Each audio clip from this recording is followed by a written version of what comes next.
Você está viajando por outra dimensão, um lugar não apenas da visão e do som, mas também da mente. Uma jornada em uma terra maravilhosa, cujos limites são os da fantasia. Sua próxima parada, além da imaginação.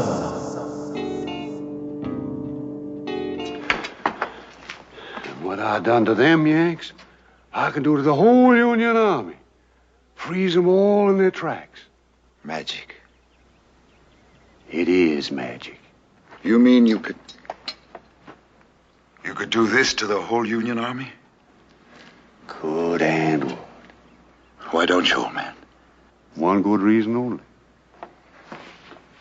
I'm gonna die.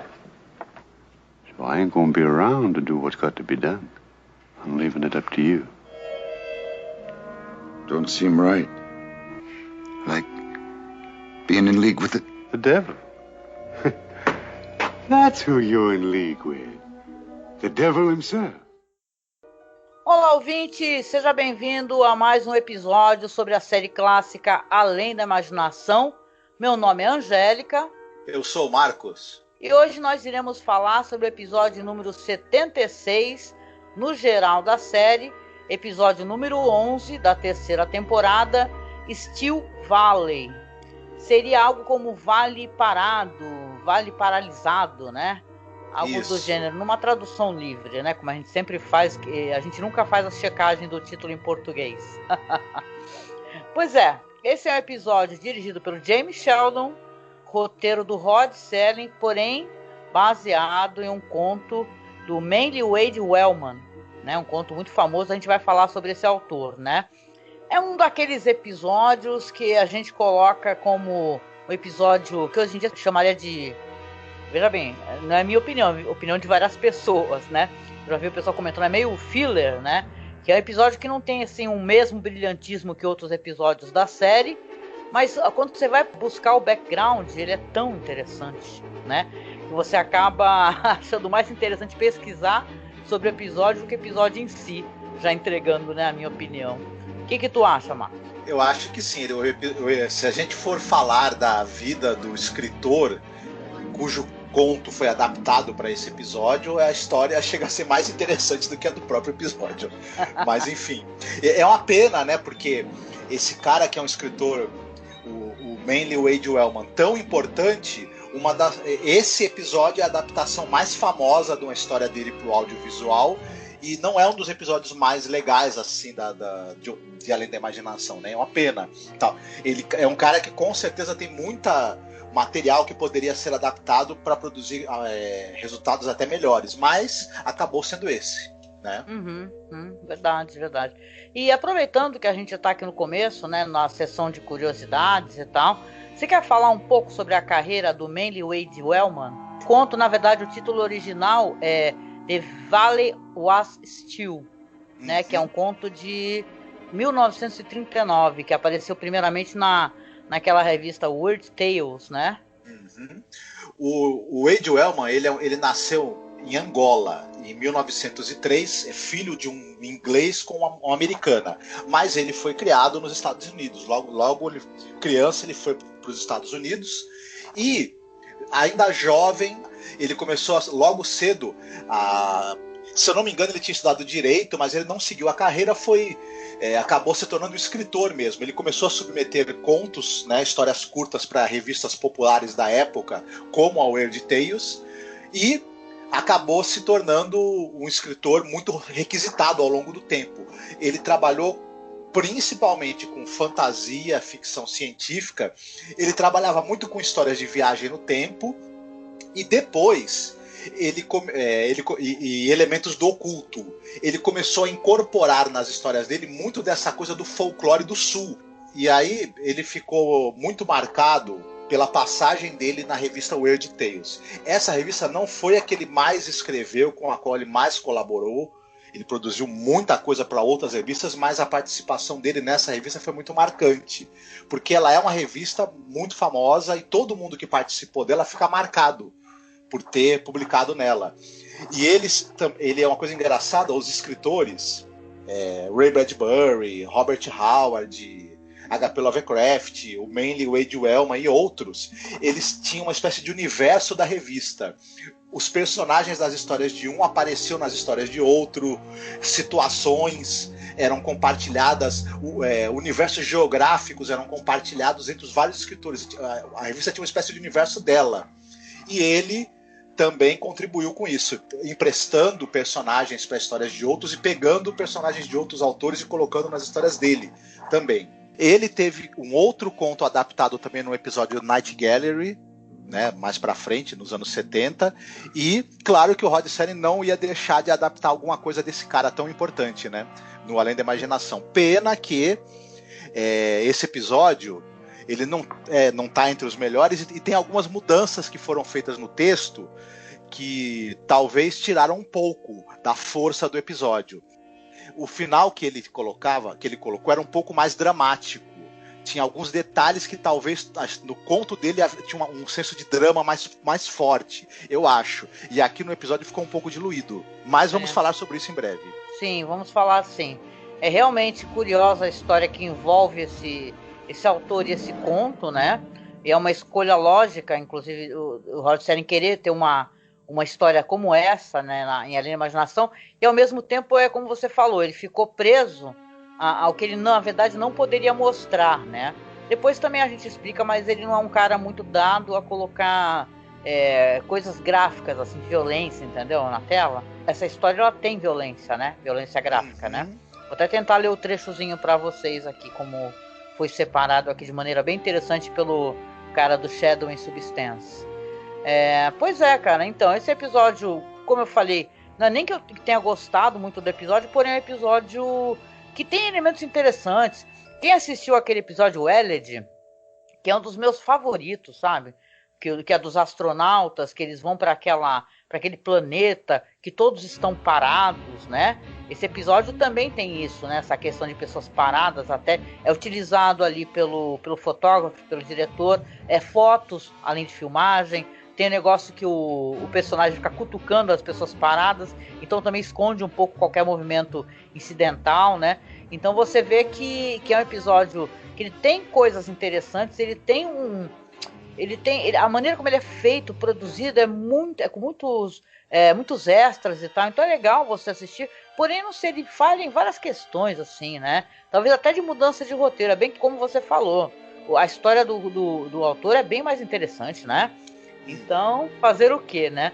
Pô, vamos falar um pouquinho sobre os atores em cena, porque tem uma curiosidade, né, que esse episódio tem o Gary Merrill, né, que ele faz justamente o soldado, né, uma espécie de batedor, na verdade, né, que o nome dele é Paradine, ou Paradine, não sei, acho que é Paradine, né, e ele que vai descobrir toda essa questão da cidade e tal, e outros elementos. Mas esse cara, quando a gente começou a assistir o episódio, eu até falei, né, Marco? Falei, cara, que voz linda, né? Que ele tem uma voz rouca, né? Assim, né? Aí eu fui descobrir que o cara, ele interpretava o Batman num programa de rádio que era das histórias do Superman, sabe? Ele fazia a voz do Batman. Ele interpretou o personagem Bill Simpson no filme A Malvada, e ele ficou famoso porque ele foi casado com a Bette Davis e foi namorado da Rita Hayworth, né? Não é ele é mais famoso, Gary, hein?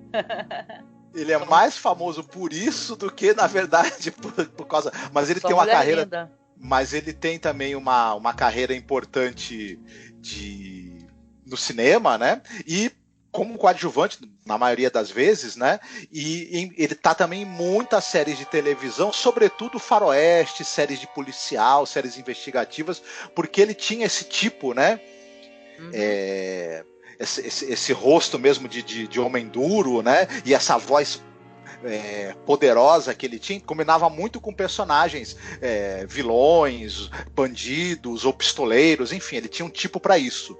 Sim. E ele fez uma carreira, principalmente na TV também, em cima desse tipo de personagem, ou policial, ou faroeste, enfim, uma figura. Esse ator, o Gary Merrill, apesar de ser uma história, né, que a gente vai explicar também o porquê disso, porque é o segundo episódio, né, o outro é o The Passers-by, que você tem novamente essa questão da Guerra da Secessão, né, aí você fica se perguntando, poxa, mas já tem novamente um outro episódio sobre a Guerra da Secessão.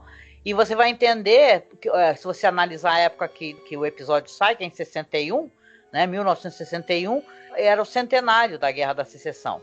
Então é por isso, é o que estava em voga, né? O Serling também pegava o timing do que era o assunto do momento, como a gente já comentou, né? Então era o que estava sendo ali rememorado, ele resolveu colocar mais um episódio sobre essa questão da Guerra da Secessão. E pior, né, com essa questão dos confederados, né, que a gente estava até comentando, falando, nossa, novamente, né, o drama dos confederados, né, e tal. Só que o Gary Merrill, isso que é interessante que eu ia abordar, era um ativista, você entendeu? Pelos direitos humanos. Ele fez esse personagem confederado, porém ele era um cara notoriamente que lutava contra essa questão de racismo, né, então, muito curioso, assim, o background da história dele. Sim, sim. Ele faz um soldado confederado Caxias, ele quer muito a vitória dos confederados, né? Sim, mas mais do que a vitória dos confederados, ele quer salvar a própria alma. Esse episódio é sobre isso. Outro ator que aparece em cena é o Vaughan Taylor, que ele faz o Tig, o velho feiticeiro que aparece nesse episódio, e ele esteve em alguns outros episódios do Além da Imaginação, né? Ele é o Sr. Carsville do Time Enough at Last, você vai lembrar dele, né? E ele está agora no Steel Valley, e ele vai aparecer em 2 episódios em temporadas mais pra frente. Então falaremos dele também ainda novamente. No I Think the Body Electric e The Incredible World of Horace Ford. E também na 5ª temporada, tá? Em mais um episódio. Esse ator aí, ele tá acreditado também no Psicose. Né? Sim. Ele tá muito maquiado nesse episódio, sabe? Ele tá bem, né? Ele tá bem um cara de velho doidão, né? E tal, mas ele... Pinguço, né? Aqueles velhos meio assim. Mas ele é um cara que tá bem maquiado. Uhum. Sim. Ele foi o chefe, ele faz o papel do chefe da personagem da Janet Leigh em Psicose. Ele também tem uma participação no Gato em Teto de Zinco Quente. Só que, eu vou te falar, quando ele aparece em cena nesse episódio, eu não o reconheci. Ele tá tão maquiado que realmente, eu sinceramente, só depois que eu fui ligar uma coisa, eu falei, caramba, é o Vaughan Taylor. Nossa! Tá muito diferente. Enfim, excelente trabalho de maquiagem, né? Só que a gente pode dizer que parabéns pra quem maquiou o cara, porque o cara ficou irreconhecível. A gente tem também o Ben Cooper, que ele faz o soldado que tá junto, né, com o tenente, que vai ser o personagem principal dessa história. Eu lembro dele, na verdade, como fazendo o Turkey Houston no filme Johnny Guitar. Eu sei que depois ele é um ator que apareceu em muitas séries de televisão e tudo mais, mas eu lembro dele nesse filme, pra dizer a verdade. As participações dele em séries, inclusive séries que passaram no Brasil e que eu vi todos os episódios, eu não consigo lembrar muito bem da participação dele, mas eu sei que ele estava lá, tipo Duro na Queda, né? Ele fez vários episódios do Duro na Queda, eu vi todos, mas eu tô com dificuldade de lembrar da participação dele. Interessante. Pois é, vamos lá a sinopse do episódio, para que a gente possa até comentar algumas diferenças entre o roteiro e a história original e colocar as nossas impressões também. Uhum. Sim, a história se passa no mês de junho de 1863. Você tem 2 soldados confederados, o sargento Paradini e o soldado Dagger. Eles têm que entregar uma mensagem, eles estão ali fazendo meio de estafetas. Só que eles têm que passar por perto de uma cidade onde, pelo jeito, eles tinham escutado o barulho de tropas yankees. Só que o barulho cessou. Eles escutaram esse barulho das tropas chegando e de repente está um silêncio na cidade, onde deveria ter várias divisões do exército yankee. O sargento Paradini resolve investigar. O soldado Dagger fica com medo, visivelmente ele está com medo de ir até a cidade onde estão as tropas inimigas. Ele vai o sargento Paradini vai sozinho. Lá ele encontra realmente os soldados yankees imobilizados, parados, como se tivessem sob alguma espécie de algum feitiço. A princípio ele pensa, será que eles estão mortos? Será que eles estão dormindo? Estão com alguma doença? E o que acontece é que ele vai encontrar um velhinho chamado Tig. Esse velho é portador de um livro. Olha, tem um detalhe aí que é nível seriado de comédia dos anos 60. Que ele tem um livro de magia, onde está escrito bruxaria. Isso. E tá escrito com aquelas letras que poderia ser logotipo de série de TV, de sitcom, né? E muito bem, esse Tig fala para ele que esse é um livro de bruxaria, de pacto com o demônio, e que através dos feitiços desse livro ele poderia, se ele quisesse, fazer todo o exército Yankee ficar imóvel e dar a vitória para os confederados. E o sargento Paradini fala: por que você não faz isso então? Aí o Tig fala: porque eu vou morrer antes do final do dia, minha vida vai acabar, mas eu vou deixar o livro com você e você vai poder usar esse livro para dar a vitória aos confederados. Só tem um pequeno problema. E qual seria? Saiba que quem torna os feitiços reais, quem faz os feitiços acontecerem é o diabo em pessoa, tá? E aí esse é o mote do episódio. Pois é.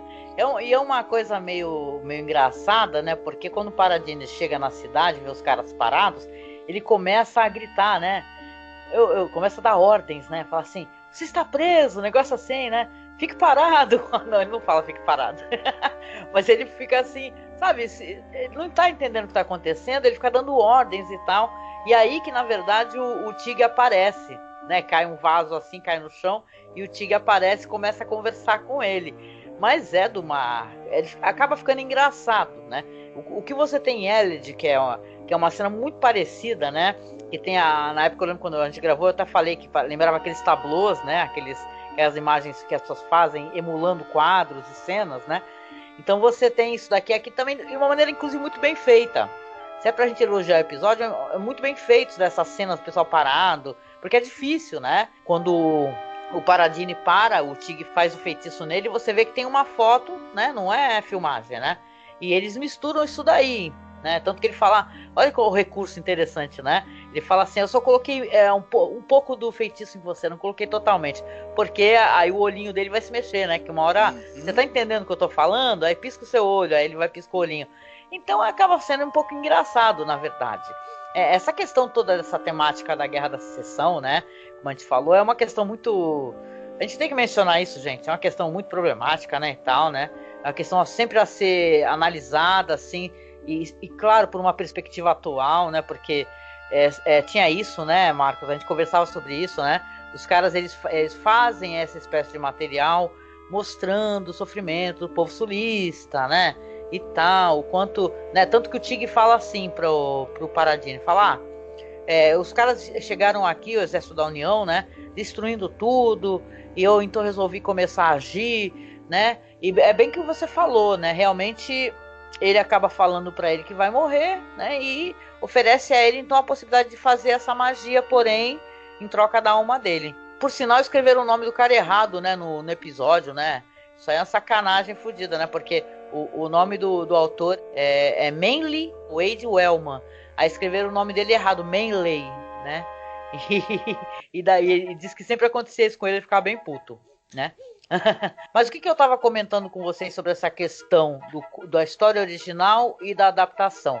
O Serling não gostava, né? E eu acho que para além de não gostar, acho que ele não podia, né, colocar violência gráfica no episódio da Imaginação, né? Não tinha como. Claro que o conto é uma coisa que se aprofunda muito mais, os personagens talvez sejam até mais interessantes, mas eu peguei o texto que o cara do site The Night Gallery colocou, né, que é o Shadow in Substance, e ele coloca um pedaço exatamente do que acontece, porque quando o Tig fala para ele, que oferece o livro e fala que ele tem que na verdade dá a alma dele em troca disso para poder fazer esse feitiço, que isso pode resolver a questão da guerra, né? A próxima batalha, por exemplo, que eles vão se encaminhar é em Gettysburg, né? Que houve um massacre absurdo e o Sul se lascou bonito no negócio, né? Mas o que acontece é que no conto, só esse trechinho aqui para ler para vocês, na hora que eu começo a falar para ele que ele tem que assinar com sangue, né, para poder ter esse poder, o que tá escrito aqui, ó? Abre aspas. Paradini entrou em ação. Sua mão direita, ensanguentada, agarrou o livro, arrancando-o dos dedos trêmulos. Com o sabre na mão esquerda, ele atacou. Um belo golpe até para um espadachim experiente. A ponta afiada do aço encontrou o lado desgrenhado do pescoço esquelético de Tig. Paradini sentiu o osso impedindo seu poderoso golpe. Então ele não sentiu mais. O pescoço se partiu em dois e por um momento a cabeça de Tig fica pendurada no ar, como uma lanterna em um arame. Os olhos brilhantes fixaram-se nos de Paradini e a boca se abriu no meio da barba, tentando falar uma palavra que não vinha. Em seguida, ele caiu, quicou como uma bola e rolou para longe.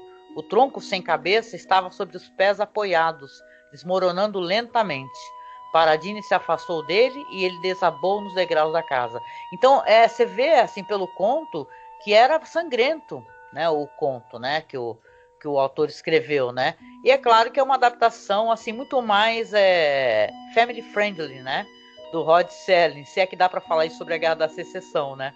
Então, não tem nada disso. Na verdade, ele apenas dá o livro pro cara e depois ele vai acabar encontrando, né, o tenente, para o qual ele vai explicar o que está acontecendo. E tem uma coisa nessa história que eu acho um pouco esquisita, né? Porque até a gente vai falar sobre o desfecho, mas tem esse negócio, se você utilizar a magia, você vai utilizar em troca da sua alma. E quando ele encontra o tenente, ele fala que ele já testou em outros soldados da União no meio do caminho, tanto que o outro cara vai lá afirmar, né, que é verdade isso, que eles estão todos parados.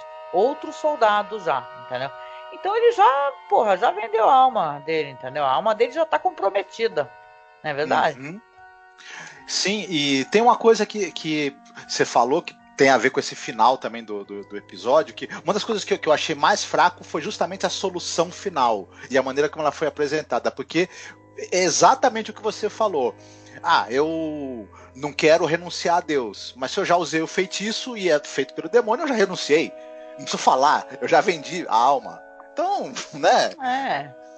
Não, e o Serling, ele quer dizer com essa história, né? Ele quer colocar os limites do que você é capaz de fazer numa guerra, entendeu? Né? Falar assim, olha, nossa, será que esses soldados confederados vão renunciar a Deus? Isso é um assunto meio paia, né? Meio, sério, entendeu? Mas assim, não, quando chega nesse ponto eu posso matar, posso fazer o diabo a 4.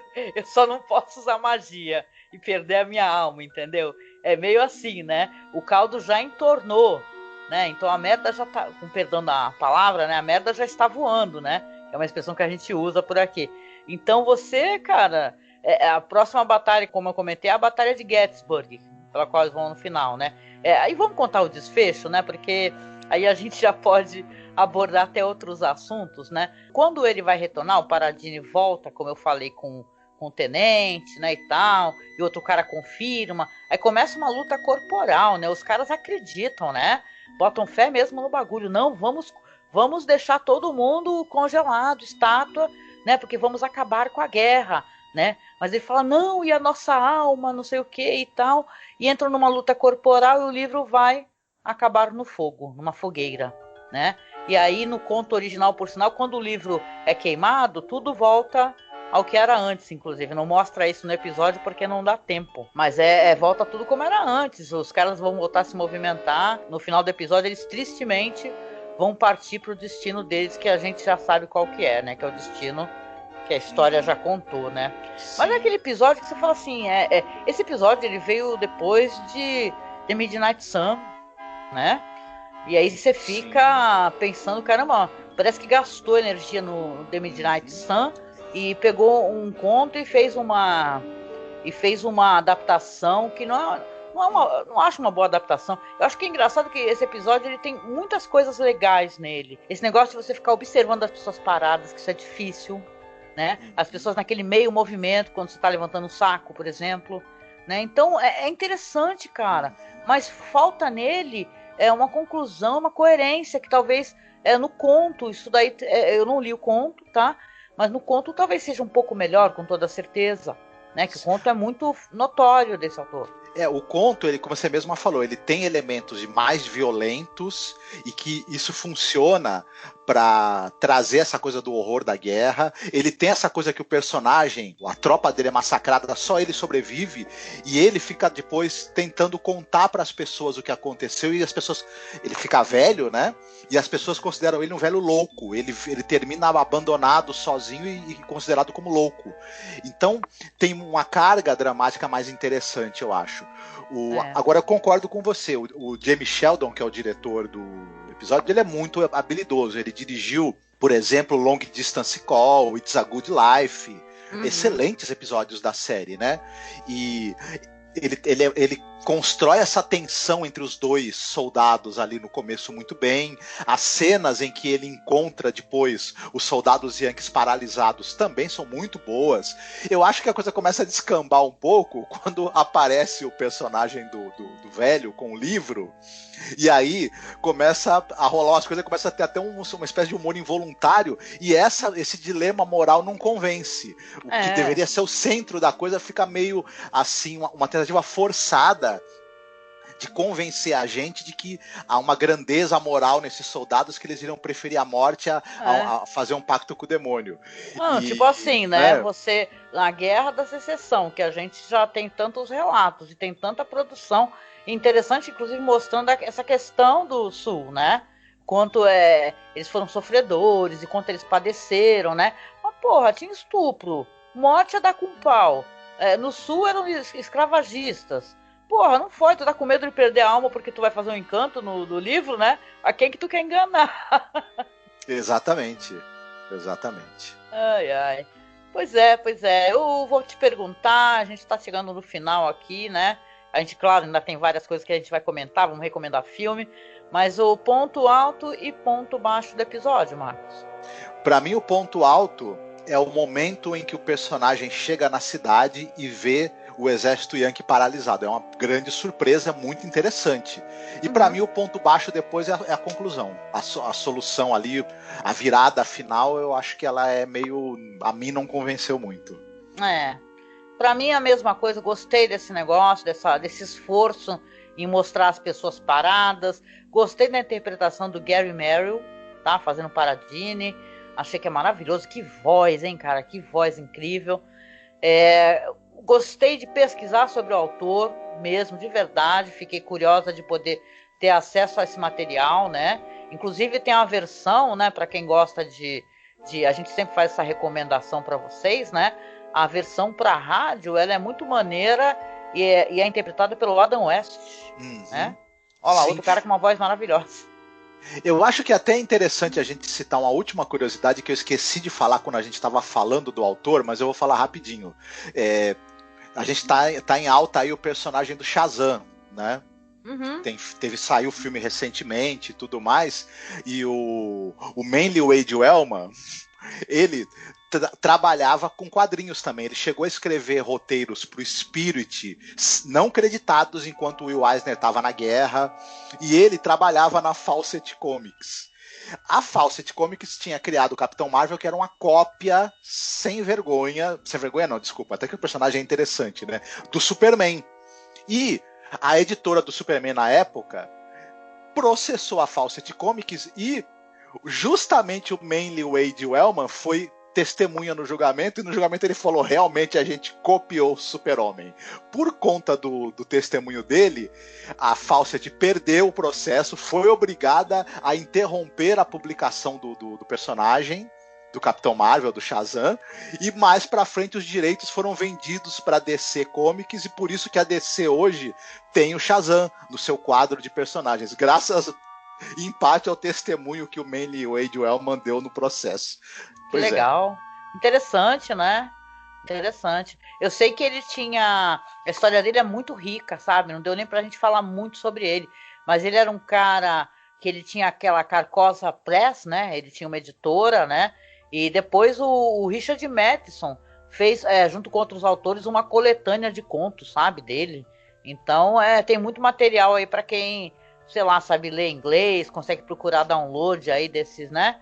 Desses documentos aí que valem muito a pena, né? Mas vamos lá então a recomendação de filme, né? Que a gente sempre faz filme, série e tal. Você separou alguma coisa para recomendar, Marco? Separei. É um filme que mistura livro de feitiçaria com pacto com o demônio, que é muita gente já assistiu, talvez não seja novidade para ninguém, mas é um filme que também o pessoal mais jovem não conhece, muita gente não lembra, que é O Último Portal, que é um filme do Roman Polanski com o Johnny Depp. Ih, vão te cancelar, hein? Roman Polanski e Johnny Depp junto. Isso. Juntei tudo de ruim possível, brincadeira, né? E esse filme do Polanski é um dos filmes mais tranqueiras que o Polanski fez. Ele soltou o lado dele tranqueira nesse filme.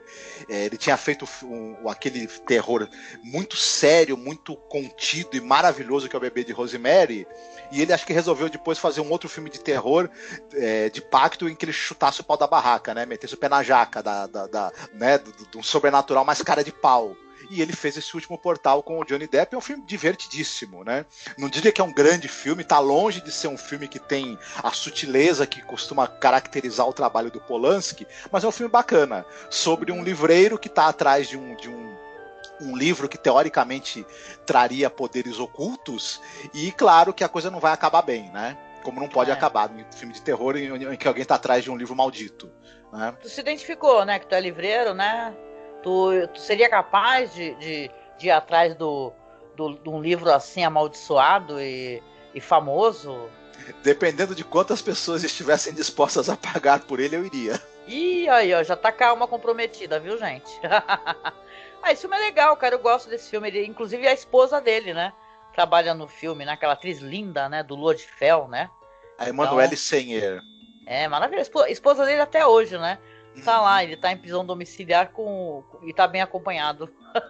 Inclusive, a Emanuele Senher, ela é engraçado que ela tá nessa fase do Polanski nos filmes dele, em que os filmes têm uma característica mais de tranqueira, mas são muito divertidos. O Lua de Fel é divertidíssimo. Esse filme que ela fez também, dirigido por ele, o A Vênus das Peles, é divertidíssimo. Olha, se tem ela no filme, pode assistir, que é diversão garantida. Olha só, legal, gente, uma boa recomendação, sim. Interessante. Pois é, na minha recomendação, eu vou aproveitar a temática da questão da Guerra da Secessão. Vou recomendar um filme do Don Siegel, tá? Com Clint Eastwood, Geraldine Page, grande elenco, um filme de 71, chamado no original The Beguiled, em português saiu como Estranho que Nós Amamos, né? Esse filme teve uma refilmagem, vamos colocar assim, né? Pela Sofia Coppola, né? Ela disse que fez direto, na verdade, baseando-se ali no livro, né? E não no filme, obviamente, porque é um livro, né? Nós vamos conhecer a história ali de um cara que tá ferido, né? É um cara do Exército da União, né? Um Yankee. E ele vai acabar sendo socorrido, ele tá com a perna ferida, vai parar em um internato, né, cheio de moças ali, estão aprendendo francês e o caraco, e tem uma questão de ter uma escrava, inclusive, presente ali durante, né. Só pra colocar aqui, eu mencionei o filme da Sofia Coppola, que é um belo filme, sabe, muito bem fotografado, filmado, aproveita a questão de luz natural, sabe, ele é muito... Ele é um filme excepcional, assim, entendeu? Só que falha, na minha opinião, miseravelmente, porque ele não coloca a questão da escravidão, entendeu? E o filme original, 71, ele tem essa personagem que é uma personagem que é uma escrava, né? Essa história é uma história muito interessante, perturbadora, gente, porque o cara vai pra lá e elas vão começar a se interessar por ele, né? Muita gente não gosta desse filme porque acha que esse filme ele tem um ar meio machista, né? Na mulherada tudo querer ficar com ele e tal, porque é um filme, obviamente, filme muito erótico, né? Tem a questão sexual, de garotas mais jovens, a diretora que é mais velha, todo mundo quer dar pra ele, entendeu? Aí chega um ponto que a história vai virando tipo aquele filme lá, que é a história do Stephen King, o Misery, saiu como Louca Obsessão, né? Então elas vão ficar ameaçando entregá-lo, né? Não tô contando muito, gente, dá pra assistir de boa, né? Elas vão ficar ameaçando entregá-lo ali pros confederados e ele vai ficando, na verdade, à mercê delas, né? E ali todas estão ali naquele negócio de o único homem e tal, e o Clint Eastwood nessa época tava bonitão. É uma história muito diferente, sabe? Pra quem acompanha a carreira do Clint Eastwood, que era o cara lá dos faroestes, né? O bom, o mal e o feio. E é uma história que, no máximo que mostra ali, é no começo, umas fotos, sabe? Umas fotografias da guerra e tal, né? É uma história mais dramática, na verdade. Então, eu gosto muito desse filme de 71, gente. Assisti o da Sofia Coppola, mas apesar de lindo o filme, tem um ar feminista assim, não soa tão interessante pra mim quanto esse original, do Don Siegel. Então fica aí a minha recomendação.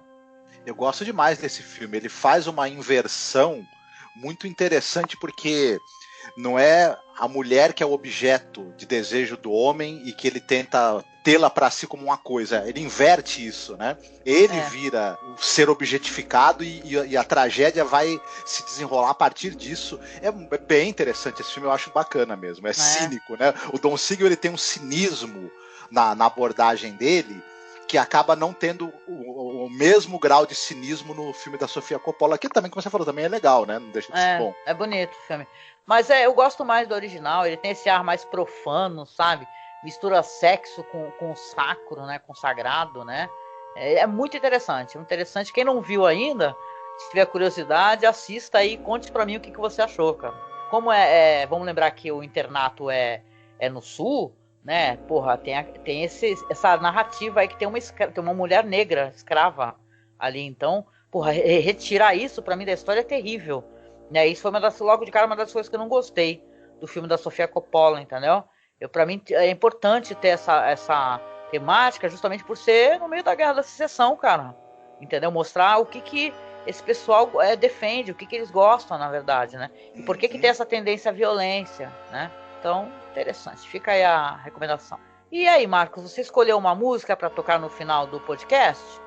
Eu escolhi uma música que fala de um sujeito que é perseguido pelo capeta e o capeta prega várias peças nele, que é a Friend of the Devil do Grateful Dead. Música bem divertida, pelo menos eu acho. Ah, legal. Não, olha, aquele negócio, quando você fala às vezes o título, eu só vou reconhecer a música quando eu tocar ela para poder colocar no podcast. Mas eu gosto da banda Grateful Dead, então tá valendo aí. Com certeza vou me surpreender, gostar e os ouvintes também. E chegando aqui ao final do podcast, agradeço a vocês, eu e o Marcos, a sua companhia, você nos permitir, né, que nós lhe façamos companhia. E a gente deixa aquele recado final de sempre, né, que são os nossos links para contato nas redes sociais. Nós temos a nossa página no Facebook, tá, que é facebook.com/masmorracine. Nós temos nosso grupo no Facebook, entre nele, viu, participe para poder conversar com a gente, tá, que é Fãs de Além da Imaginação. Agora nós temos uma página de fotos de bastidores de Além da Imaginação, chamada The Twilight Zone Behind the Scenes. Já ando colocando fotinhas lá, então aproveite, siga a gente para poder ver mais fotos de bastidores. Lá no nosso perfil no Instagram, eu e o William Funchal estamos lá colocando material, muito mais o William, na verdade, né, que é quem está nos dando força lá, fazendo essa curadoria. Então acesse lá o nosso Instagram, que é Masmorracine, para poder acessar os vídeos que o William faz, as sacadas que ele tem de pegar as atrizes de Além da Imaginação, episódios do Douglas Reis. Então acesse, siga lá e dê essa moral pro nosso amigo William pra gente, viu? E se você puder, se você quiser, seja nosso padrinho, seja a nossa madrinha, acesse o Padrim ou colabore aí, para poder doar algum valor para a gente, dar suporte ao nosso trabalho aqui fazendo os podcasts de Além da Imaginação. Lembrando que nós estamos aqui falando da terceira temporada. Se tu caiu de paraquedas, nós fizemos de todas até agora, da primeira, da segunda, da terceira. E eu queria deixar um recado aqui, porque eu entrei no nosso canal do YouTube, né, porque eu estava fazendo uploads, né, e tinha gente comentando lá, assim, até não me ofendi, claro, né, porque às vezes a pessoa não abre, né, tipo assim, você tem a postagem do YouTube, mas a pessoa não coloca ver mais, né, só pega aquelas primeiras palavrinhas, né, que às vezes não tá nem apresentando completamente o episódio que a gente está comentando. E alguém foi comentar lá, ele comentou assim, o episódio que é bom para assistir não tem, né, então o que eu fui lá, respondi, expliquei, falei, na verdade a gente tem, né? Todo vídeo que a gente faz no YouTube, todo podcast que a gente lança no nosso site, eu, né, me dou ao trabalho de fazer a inserção de legendas e fazer o upload e deixar o link para o pessoal acessar. Então todos os podcasts que nós gravamos aqui, né, o Marcos até me perguntou, né, Marcos, por que eu tô fazendo isso, né? Porque eu sou assim, se tu começa a fazer algo de um jeito, eu vou até o final, né, fazendo. Então, a gente já tá, contabilizar, tem até muito mais de 70 episódios, porque a gente tem feito também sobre a série do Jordan Peele. Então, a gente tem em todas as postagens o episódio para a pessoa assistir online, ou então baixar, fica a seu critério. Então, para quem está nos escutando aqui no YouTube, sempre clica naquela setinha ver mais. Que aí vai estar lá toda a publicação completa e vai estar assim, ó, episódio para assistir ou baixar e o link. Então é só acessar, tá, gente? Só deixando esse recado, porque eu senti algum estresse assim da pessoa que acessou o canal e fica chato, né? Porque é que nem aquele negócio, às vezes a pessoa acessou aquele episódio apenas, né? E nem acompanha o nosso trabalho, e na verdade talvez nem tenha escutado o episódio completamente, que eu costumo avisar, né? Que tem um episódio para ver online. Então fica aqui esse pequeno desabafo, né? Assim, né? Que a gente tem feito sim esse trabalho completo para ajudar o pessoal a acessar o episódio. A gente, né? Tem gente que não coloca, né? Mesmo, mas a gente coloca, a gente tenta colaborar. Então vamos ver a postagem correta, né? Completamente, para poder ter toda a informação. Não, Marco? Com certeza. Com certeza. E a gente vai terminando aqui esse episódio, deixando para você um beijo grande, viu? Um abraço forte. Se cuide, viu? Quando a gente fala se cuide, se cuide. Ainda estamos em contexto de pandemia, né?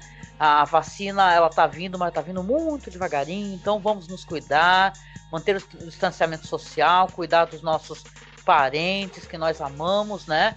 Mantendo a distância. Às vezes o amor, o afeto, ele é demonstrado pela distância que você mantém da pessoa, né?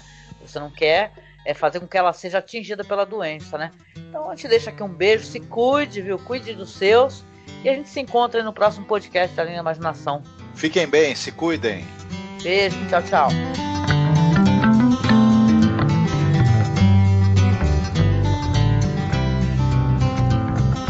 I lit up from Reno, I was trailed by 20 hounds.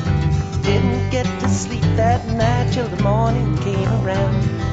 Set out running, but I take my time. A friend of the devil is a friend of mine. I get home before daylight, just might get some sleep tonight. Ran into the devil, baby, loaned me 20 bills.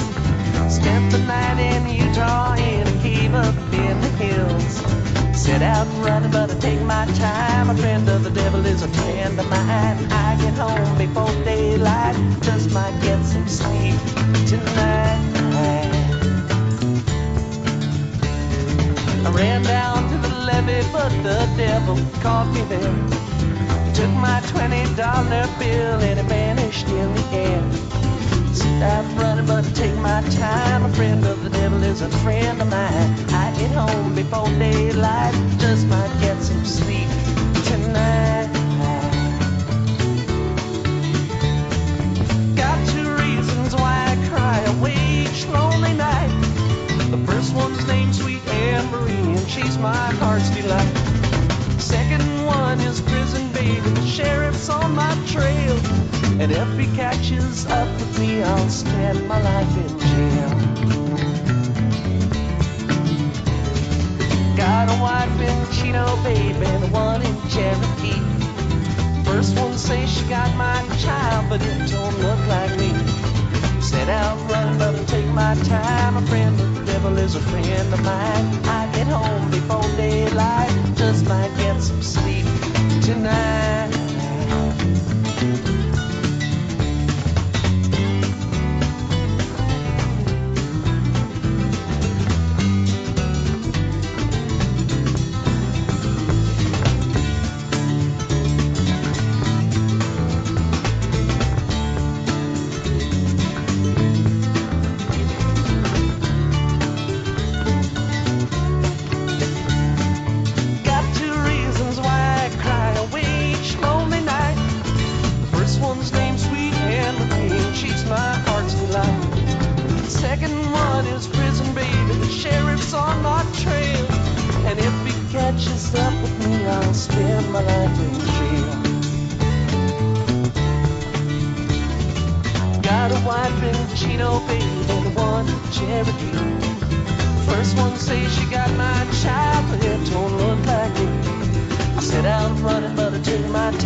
Just might get some sleep